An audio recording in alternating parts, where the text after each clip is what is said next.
Hi everyone, welcome to my channel once again. I'm Ravi Kumar. So ನಿಮಗೆಲ್ಲ ಗೊತ್ತಿದೆ ಈಗ DCD classes ನ continue ಮಾಡ್ತಾ ಇದ್ದೀರಿ. ಸೊ ಇವತ್ತಿರುವಂತಹ class protective devices and wiring circuits. ಇಲ್ಲಿ ನಾವು ಎಕ್ಸ್ಪೆಕ್ಟ್ ಮಾಡ್ದಂಗೆ ಜಾಸ್ತಿ ಆಗಿರುವಂತಹ ಕ್ವಶನ್ಸ್ ಏನು ಬರಕ್ ಹೋಗಲ್ಲ, ಯಾಕಂದ್ರೆ ಇಲ್ಲಿ ಅಂತ ಇಂಪಾರ್ಟೆಂಟ್ ಕಾನ್ಸೆಪ್ಟ್ ಏನೋ ಅಲ್ಲ ಇದು.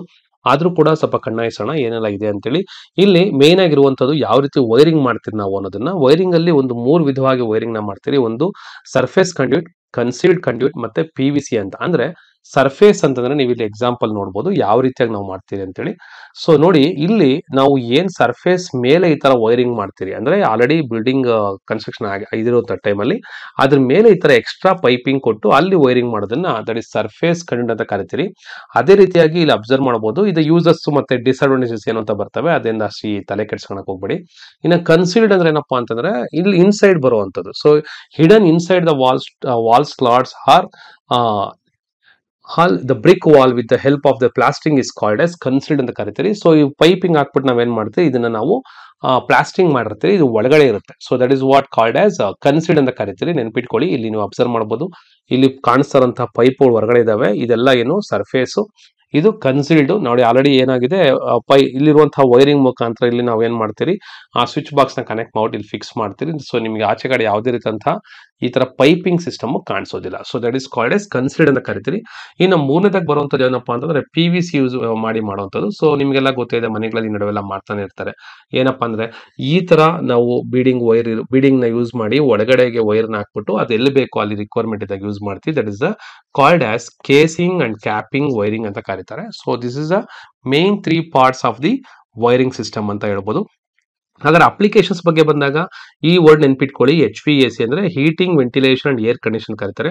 ಆಟೋಮೇಷನ್ ಅವೆಲ್ಲ ಯೂಸ್ ಮಾಡ್ತೀರಿ. Automation, energy, rack and cabinet assembly, industrial installations, railway, lightning and electrical appliances, residential purposes, ಇನ್ನು ಥಿಯೇಟರ್ಸ್, ಇಲ್ಲೆಲ್ಲ ನಾವೇನ್ ಮಾಡ್ತೀರಿ, ವೈರಿಂಗ್ ನ ಯೂಸ್ ಮಾಡ್ತೀರಿ. So it may be institute ಇರ್ಬೋದು, ಬ್ಯಾಂಕ್ಸ್ ಇರ್ಬೋದು, ಲ್ಯಾಬೋರೇಟರೀಸ್ ಇರ್ಬೋದು, ಅಪಾರ್ಟ್ಮೆಂಟ್ಸ್ ಇರ್ಬೋದು, ಇಲ್ಲೆಲ್ಲ ನಾವೇನ್ ಮಾಡ್ತೀರಿ, ಯೂಸ್ ಮಾಡ್ತಾ ಇರ್ತೀರಿ.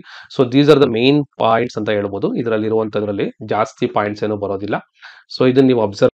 ಸೊ ಇನ್ನ ಇದರಲ್ಲಿ ಮೋಸ್ಟ್ ಇಂಪಾರ್ಟೆಂಟ್ ಆದ್ರೂ ಕೂಡ, ಅಂದ್ರೆ ಇಂಪಾರ್ಟೆಂಟ್ ಇಲ್ಲ ಅಂದ್ರೂ ಕೂಡ ಕೆಲವು ಕ್ವಶನ್ಸ್ ಪ್ರಿಪೇರ್ ಮಾಡಿದೀನಿ. Just have a look at this one.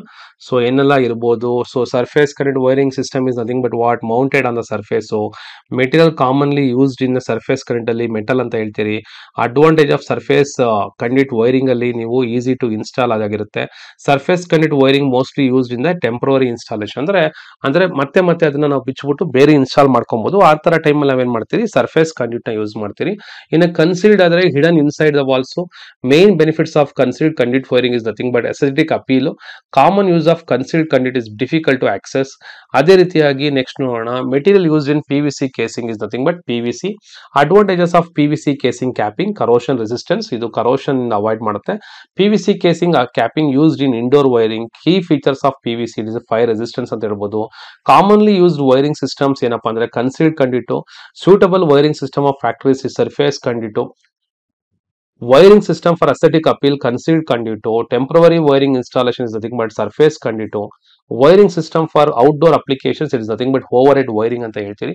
So ಇಷ್ಟು ನಿಮಗೆ ಮೇನ್ ಆಗಿರುವಂತಹ ಕ್ವಶನ್ಸ್ ಅಂತ ಹೇಳ್ಬೋದು. ನೀವು ಒಂದ್ಸತಿ ನಿಧಾನವಾಗಿ ನೋಡ್ಕೊಳ್ಳಿ. ಸೊ ಇದು ಬಿಟ್ರೆ ಇದರಲ್ಲಿ ನಿಮಗೆ ಮೇನ್ ಆಗಿ ಜಾಸ್ತಿ ಏನು ಬರೋದಿಲ್ಲ. ಇದ್ರ ಬಗ್ಗೆ ಕಾನ್ಸಂಟ್ರೇಟ್ ಮಾಡಿದ್ರೆ ಸಾಕು. ಯಾವ್ದೆಲ್ಲ ಕ್ವಶನ್ಸ್ ಎಕ್ಸ್ಪೆಕ್ಟೆಡ್ ಕ್ವಶನ್ಸ್ ಅಷ್ಟೇನೆ. ಸೊ ಅದರಲ್ಲಿ ನಾನು ನಿಮ್ಗೆ ಹೇಳೋದು, ಇದರಲ್ಲಿ ಒಂದು 50% ಅಷ್ಟೇ ನಿಮಗೆ ಇಲ್ಲಿ ಕ್ವಶನ್ಸ್ ಬರೋಂತ ಸಾಧ್ಯತೆಗಳು ಇರ್ತವೆ. ಓಕೆ, ಸೊ ನಿಮ್ಗೆ ಇಷ್ಟ ಆಯ್ತು ಅಂದ್ರೆ ಒಂದು ಜಸ್ಟ್ ಲೈಕ್ ಮಾಡಿ. Thank you very much.